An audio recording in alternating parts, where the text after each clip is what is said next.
इस वीडियो में बात करेंगे हम बलबन के बारे में। बलबन गुलाम वंश का सबसे योग्य और शक्तिशाली शासक माना जाता है।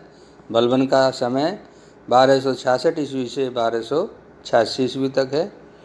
देखिए, बलबन जब छोटा था तभी मंगोलों ने इसे अपना गुलाम बना लिया था और मंगोलों ने बसरा के ख्वाजा जमालुद्दीन को बेच दिया। जमालुद्दीन ने बलबन को शिक्षित करके 1232 ईस्वी में इल्तुतमिश को बेच दिया।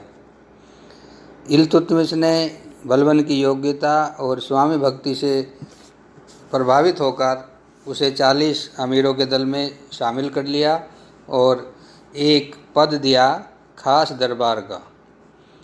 इस तरह से जब रजिया का शासन आया तो रजिया ने बलबन को अमीर शिकार का पद दिया और 1249 ईस्वी में नासिरुद्दीन ने उलुग खां की उपाधि दी बलबन को और अपना जो था प्रधानमंत्री बना लिया।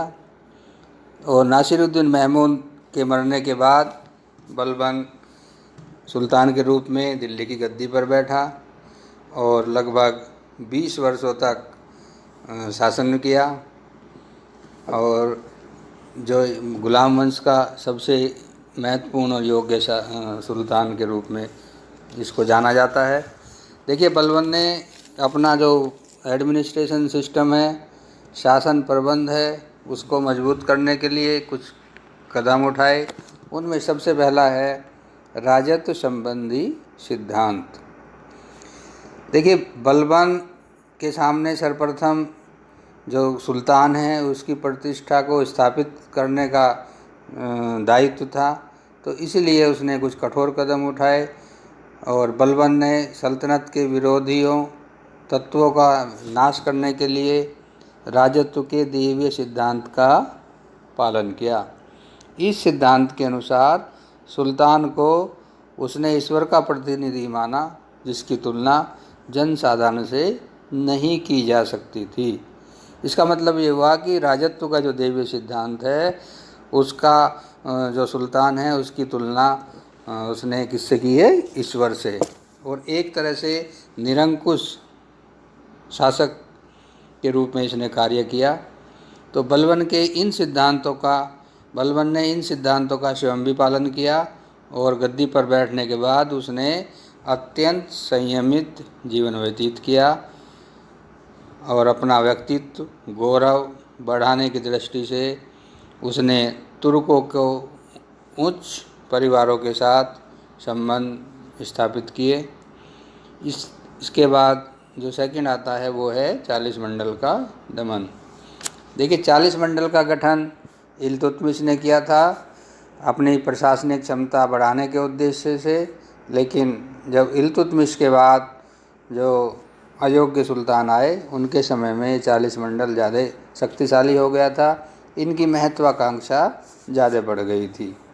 तो इस तरह से जब बलबन गद्दी पर बैठा तो बलबन ने इस 40 मंडल का दमन कर दिया और अपने जो प्रशासनिक व्यवस्था है उसको सुचारू रूप से चलाने लगा।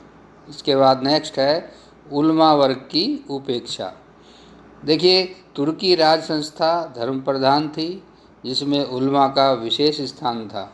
उलमा का दिल्ली की राजनीति पर गहरा प्रभाव था, किंतु उलमा के अनेक सदस्य भ्रष्ट हो चुके थे तथा राजनीति में प्रवेश करना चाहते थे।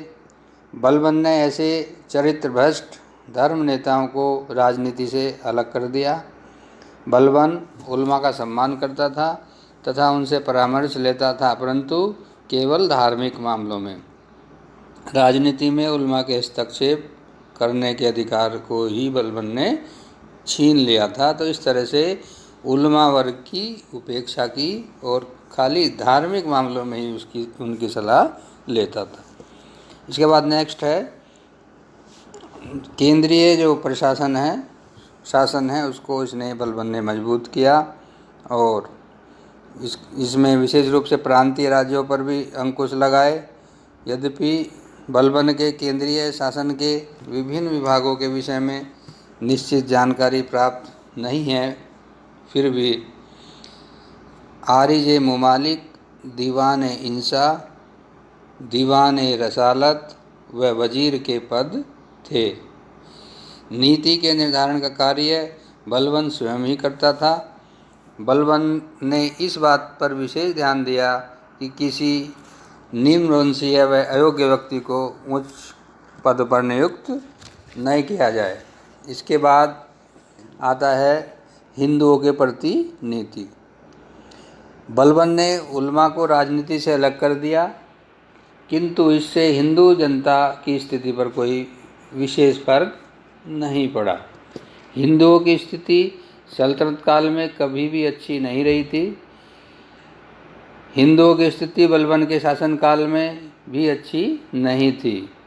बलबन ब्राह्मणों का बड़ा शत्रु था और उनको समूल नष्ट करना चाहता था, क्योंकि वह उन्हें जड़ से उखाड़ना चाहता था। इसके बाद आता है शक्तिशाली सेना। बलबन अत्यंत योग्य शासक था।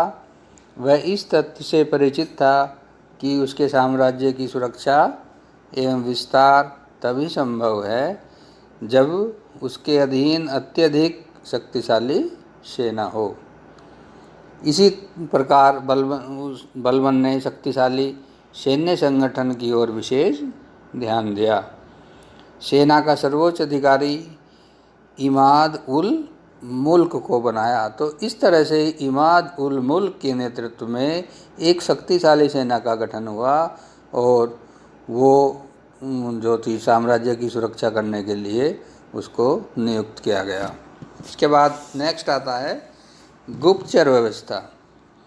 देखिए, विशाल साम्राज्य पर निरंकुशतापूर्वक शासन करने के लिए एक सक्षम गुप्तचर व्यवस्था का होना भी अत्यंत आवश्यक है।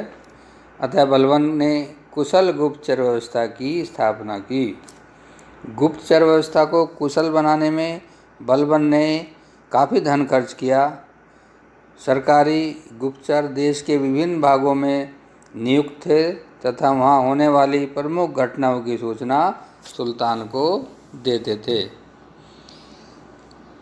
इस व्यवस्था से अपराध कम हुए तथा अधिकार प्राप्त लोगों के अत्याचारों से निर्दोष व्यक्तियों की रक्षा हुई। बलबन की शासन व्यवस्था सुचारू रूप से चल सके, इसका मुख्य श्रेय उसके गुप्तचरों को जाता था। इस प्रकार सुसंगठित गुप्तचर व्यवस्था बलबन के निरंकुश शासन का आधार बनी। इसके बाद लास्ट है न्याय व्यवस्था। बलबन अत्यंत न्यायप्रिय शासक था, इसलिए उसने निष्पक्ष न्याय व्यवस्था की स्थापना की। न्याय करते समय बलबन अमीर गरीब, रिश्ते नाते आदि का ध्यान नहीं रखता था। अपराध करने पर वह बड़े से बड़े अपराधी को दंडित करता था तथा उसका शासन शक्ति एवं न्याय के सद्गुणों पर आधारित था। न्याय के संबंध में वह बहुत कठोर था। इसमें वह अपने संबंधियों, सहयोगियों तथा नौकरों तक के साथ कोई पक्षपात नहीं कर सकता था। यदि इनमें से कोई किसी के प्रति अन्याय या अपराध करता था तो वो सताए हुए व्यक्ति को संतुष्ट करने का प्रयास करता था। तो इस तरह से देखिए, बलबन की जो न्याय व्यवस्था थी वो बहुत अच्छी थी और बलबन एक योग्य और शक्तिशाली सुल्तान माना जाता है गुलाम वंश का, और उसने काफ़ी समय तक इल्तुतमिश के बाद यदि ज़्यादा शासन किया है तो वो गुलाम वंश में बलबन है। धन्यवाद।